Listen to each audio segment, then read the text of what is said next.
আমার সাথে সব বিভিন্ন পর্যায়ের নেতৃবৃন্দ রয়েছেন।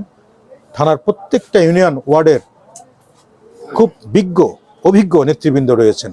এখানে যারা আছেন কয়েকবারের চেয়ারম্যান, কয়েকবারের সব মেম্বার, কয়েকবারের থানা কমিটির সাধারণ সম্পাদক, থানা কমিটির প্রধান উপদেষ্টা, ইউনিয়ন বিএনপির সভাপতি, মহিলা দলের সভানেত্রী সহ অসংখ্য নেতৃবৃন্দ এখানে উপস্থিত আছে।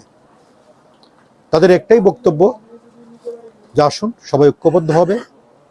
এই 2026 সালের ফেব্রুয়ারি মাসের নির্বাচনে অস্তিত্বের লড়াই, সে লড়াইয়ে জিততে হলে আমাদের একসাথে কাজ করার বিকল্প পথ খোলা নাই।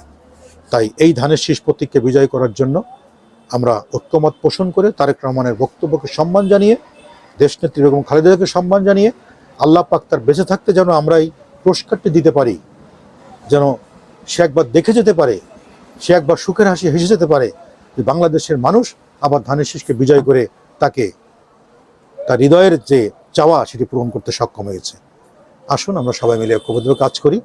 ধানের শীষ মানেই আমাদের বিশ্বাস, ধানের শীষ মানেই আমাদের সুস্থভাবে বেঁচে থাকা, ধানের শীষ মানেই আমাদের আস্থা, এবং তারেক রহমান, বেগম খালেদা জিয়া, রাষ্ট্রপতি সৈয়দ জিয়াউর রহমানের প্রতি সম্মান জানানো, সেই কাজটি আমরা যেন ফেব্রুয়ারি মাসের ঐক্যবদ্ধভাবে ধানের শীষকে বিজয়ের মাধ্যমে প্রমাণ করতে পারি।